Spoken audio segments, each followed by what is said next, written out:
Барлықтарыңызға сәлем, менің сүйікті тыңдармандарым. Егер сіздерге мың бір түн шығармасы ұнайтын болса, каналыма жазылуды ұмытпаңыз. Себебі әр күн сайын мың бір түннің жаңа хикаяларын тыңдай аласыздар. 23-ші түн. Ей ұлы бақытты патшам.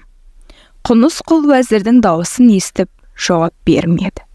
Ол уәзірді Дию деп ойлады. Уәзір тағы сұрады. Ол, ей Диюлардың бастығы, мен өзің сөйлетіп тағы бір бәлеге ұшыратқалы тұрсың ба? Мен өзің қойып кеткенің бойынша қос қалмай тұрмын деді. Уәзір Дию дегеніне ашуланып, оңбаған неме, Диюң не? Мен қыздың әкесі уәзірмін, көтер басыңды деді. Ол, қыздың әкесі болсаң, қызың құрсын.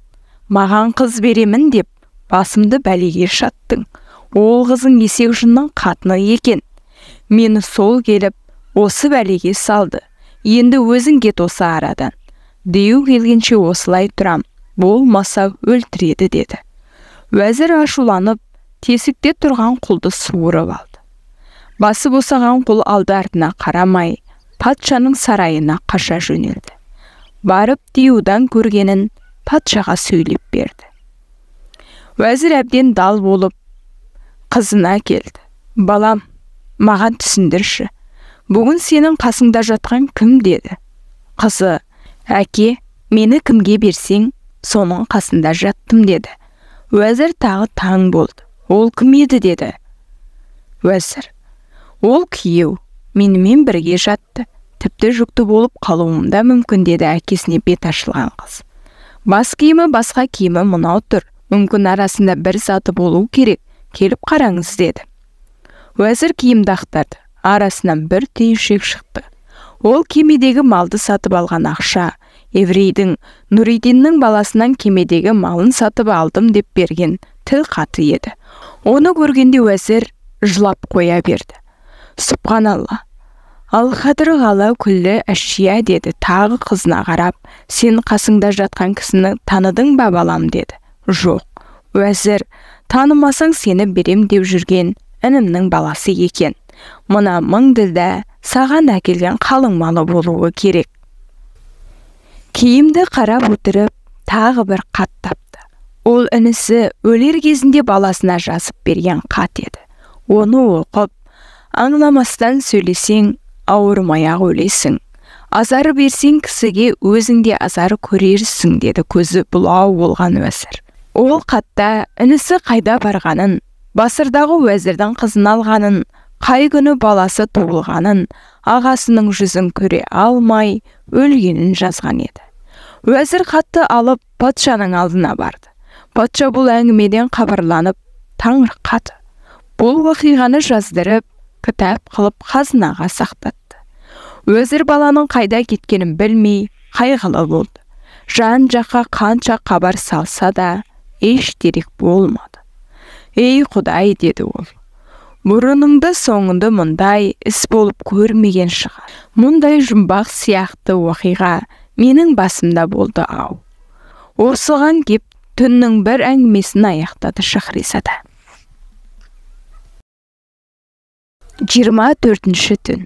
Ей ұлы бақытты патшам. Хасан Бәдіриннен хабар болмады.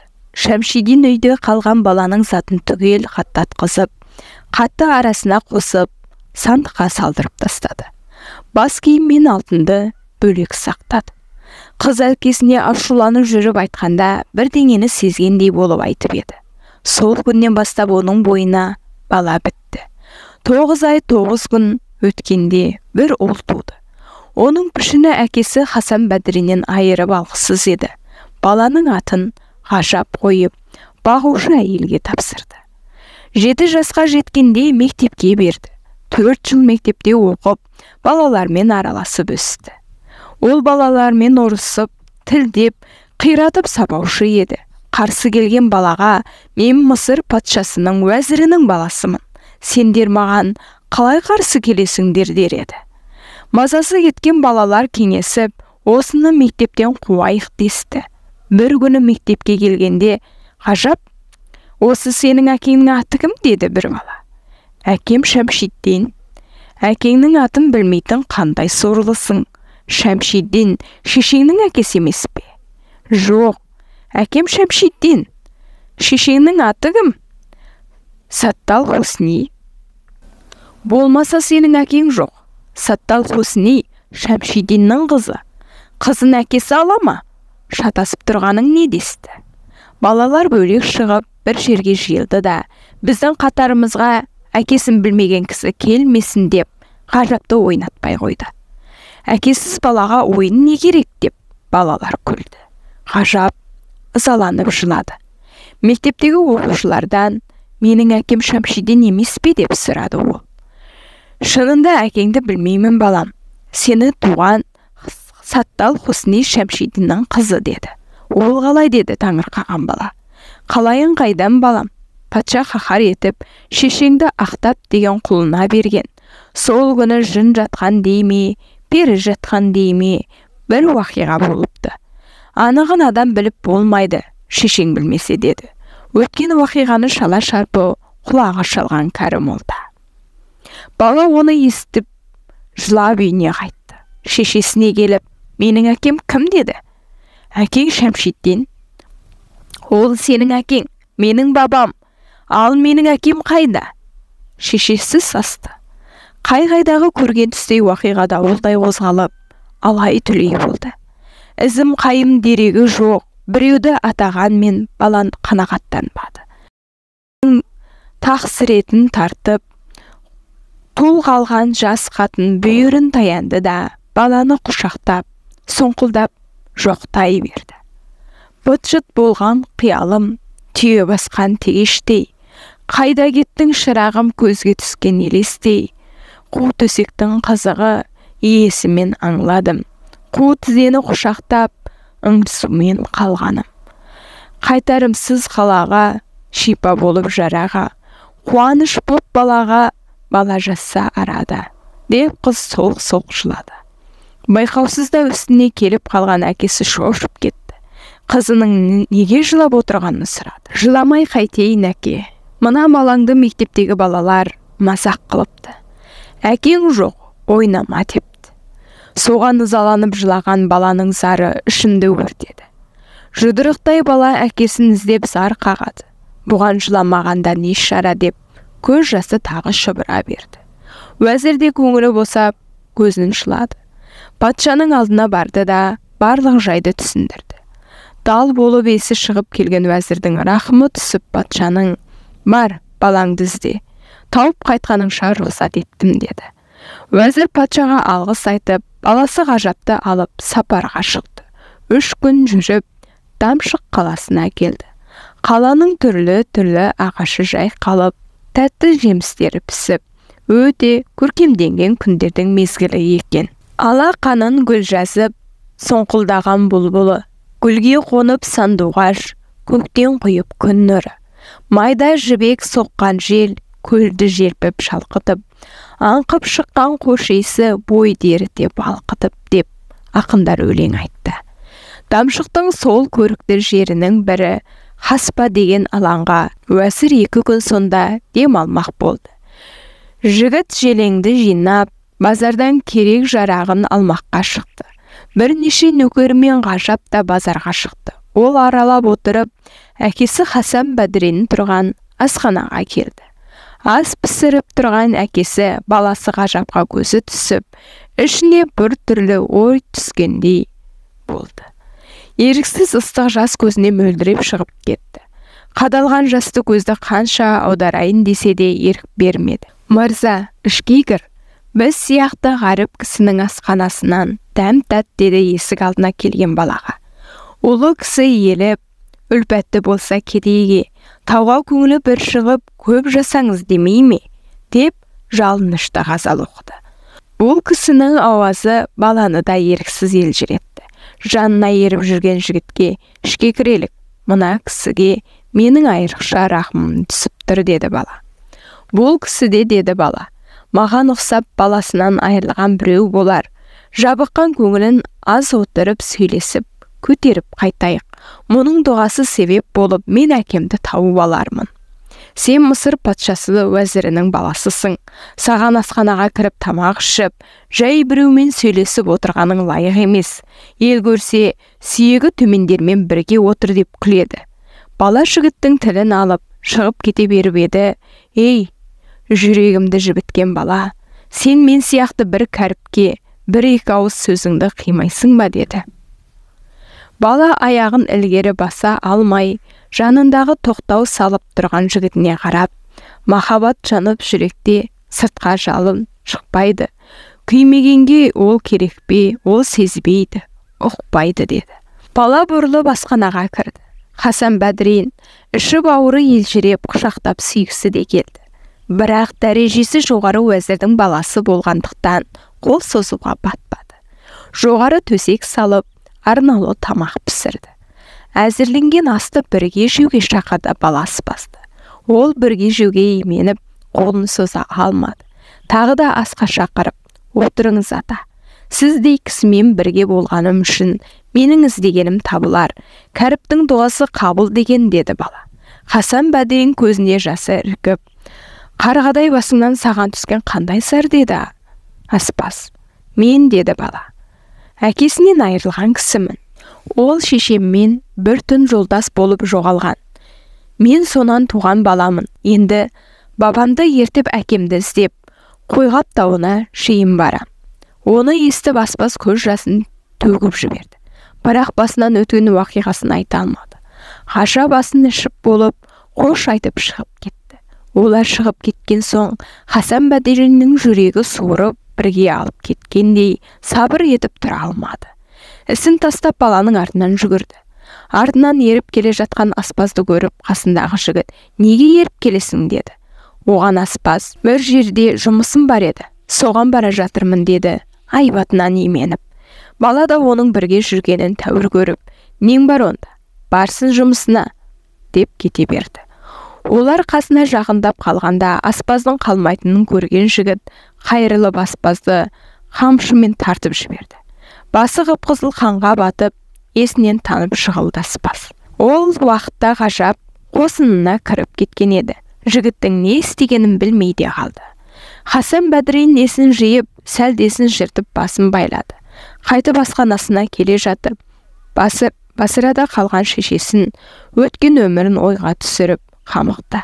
Жылап отырып мына бәйтті айтты.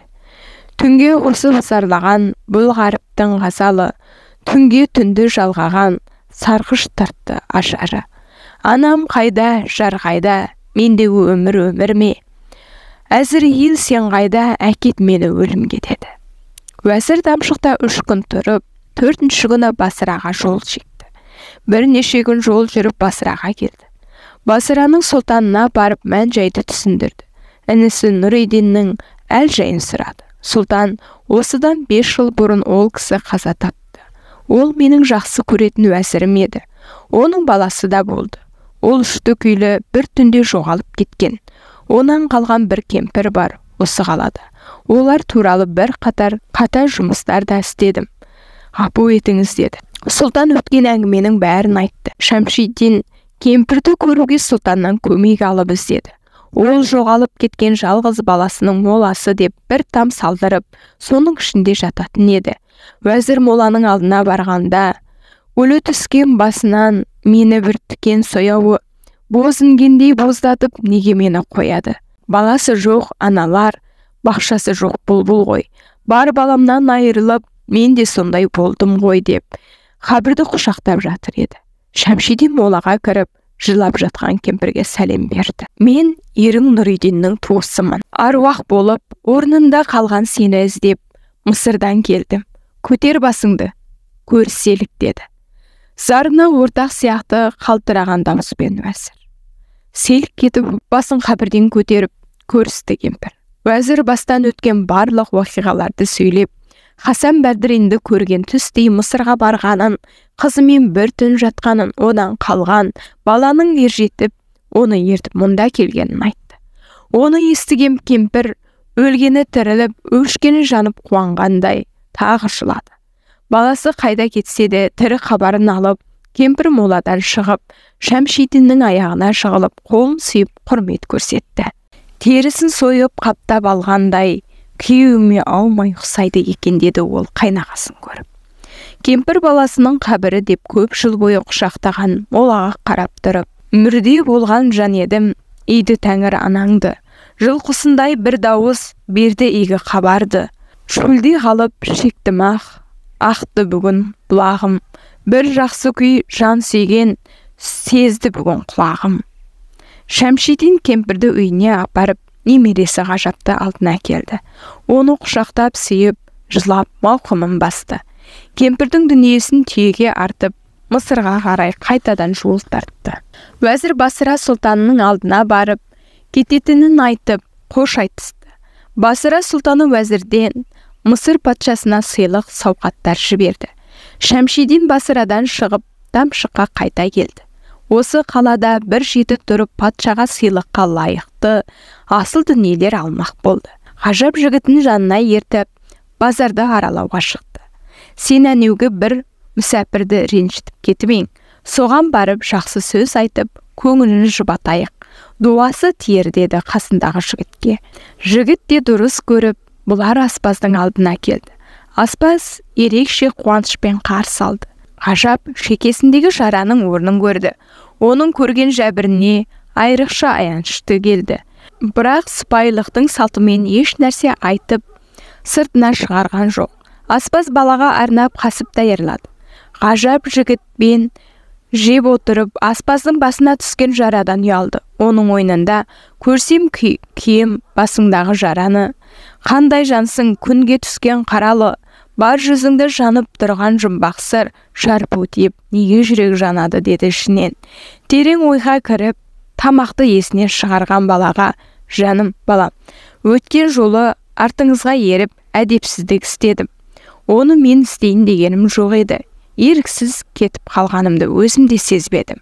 Ол күнәма ғапулық сұранам. Енді алдыңызға қойған асты жеп, мендей бір кәріпті қуантыңыз деді аспаз.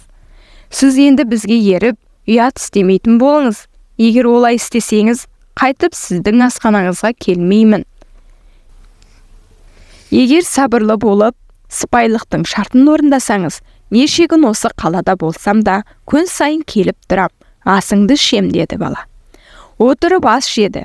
Аспаздың көзі балаға қадалып айырылмады. Бала әзілге араластырып, сіз маған ғашық болып қалған кісіше қарайсыз деді. Оны естіген аспаз көзінің жасын төгіп жіберді. Сенен айырған көзімді қоятын орын таба алмағандаймын. Жүзіңдегі мен үшін тұрған махаббат жұтып таусықсыз мұхиттың суындай. Ол әдепсіздіктен емес, аталық мейірімім сияқты. Сені көрсем қуанамын, көре алмасам мұңаямын. Көмген жерге жақын өтсең, қабірден қол шығарамын деді зарлы ғазал оқып. Ғажап асты ішіп, қосынына келді. Кәрі шешесі ас әзірлеп қойып еді. Қарағым, сен үшін қасып пісірдім. Мұндай қасыпты Басырда тек қана мен істеймін. Бұрын ешбір жерден жемеген боларсың. Жігітіңмен отырып жиі ой деді. Буын бұрқыратып асты әкеліп, Ғажап шетінен аздап ауыз дейді де, ана, артықша мақтанып сөйледіңіз. Осы қалада біз барып жүрген бір аспаз бар. Сол бүгін бізге қасып пісіріп еді. Оның дәмі сіздікінен артық деді. Олай болмас қалқам. Мұндай асты пісіруді тек қана әкең Хасан Бәдірен білуші еді. Ол жас күнінде менен үйренген. Басқа ешкім білмейді деді қартанасы. Бала дәмділігін дәлелдеп бір сөз айтты. Кемпір бұл сөзді естіп түсі бұзылып, ашу кернеді. Қасына ерген жігітке қарап, сен неге аспаздан тамақ ішкізесің деді. Әңгімені осы араға тіреп, Шахризада тоқты. 25-ші түн. Ей ұлы бақытты патшам. Кемпір ашуланып жігітке неге аспаздан тамақ ішкізесің деп жекіді. Жігіт қорқып өтірік айтқысы келді ол. Ана, біз аспазға кіріп, тамақ ішкеніміз жоқ. Тек жанынан өттік. Сонда пісіріліп жатқан қасыпты көріп, Ғажап сізге ойнап айтып отыр деді. Оған Ғажап, ана олай емес. Біз аспазға кірдік, қасыбын жедік. Сіздің мына пісірген қасыбыңызға ұқсайды, бірақ ол сіздің қасыбыңыздан дәмді деді. Кемпір ашуланып, Шәмшидиннің алдына кіріп, барлық болған істі, Ғажаптың базарға барғанын, аспаздан ас ішкенін білдірді. Бұл масқаралық. Сіздің балаңыз жай кісі сияқты көшедегі аспазға кіріп, тамақ ішіпті. Көрген ел бір қара халықтың баласы деп күледі. Оны ертіп барған жігіт айыпты. Сыпайылықтың сүйегіне таңба салғандай болды деп долданды кемпір.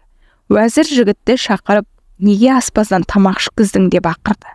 Жігіт қорқып, ғажап өтірік айтады. Тақсыр, біз аспазға кіріп тамақ ішкеніміз жоқ деп танды жігіт. Ғажапты шақырып тағы сұрады уәзір. Бардық ата, тамағын ішкенімізде, онымен бірге отырып сөйлескенімізде рас. Оның тамағы анамның тамағынан дәмді екені де рас деді. Уәзірдің ашуы бұрынғысынан да өршелене түсті. Жігіттен қайда сұрап еді, ол айтқан өтірігін қайталап соқты. Олай болса деді уәзір, отырып бізбен тамақ же. Жігіт отырып тамақ жеді, бірақ аспаздан тойып шыққан қарынға 2-3 асағаннан артық тамақ бармады. Оны көріп уәзір, сенің тамақ жегенің рас, маған өтірік айтқаның үшін жаза беріледі деп жігіттерін шақырып, ғажапты базарға апарған жігітті біраз таяқтатып алды. Айт шыныңды деді уәзір жігітке. Енді айтпаса істің ұлғаятынына көзі жеткен жігіт, аспазға барғанымыз рас. Онан тамақта жедік. Тамағы осы тамақтан әлде қайда дәмді Тақсыр. Оны жасырып сізден таяқ жеп отырған мен бір сорлы деді ренжішті жігіт. Оны естіген кемпір тағы ашулана түсті. Мен істеген қасыптан артық қасып болады деген өтірігін шығарайын дегендей, уәзірден қысылып отырған жігітке жарты ділда беріп, бар сол аспазыңа, жарты ділдаға жеген қасыбыңнан алып кел, көрсін мына атасы деді. Жігіт аспазға барып, мен сенің берген қасыбыңнан бәлеге қалдым. Тап сондай қылып, жарты ділдаға қожайынның үйіне қасып пісіріп бер. Мен апарып, дәмділігін көрсететін болайын. Тіпті бізге бергеніңнен дәмді пісір.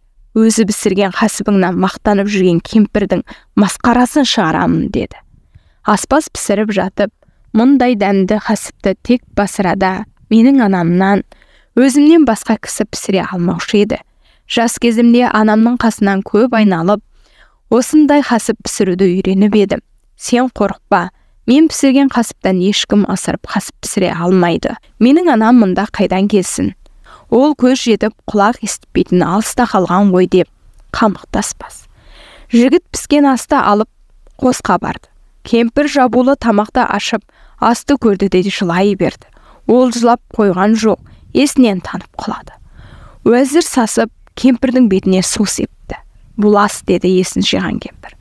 Баламның тіршілігінде анық көзім жесе, сол пісірді деп айтар едім.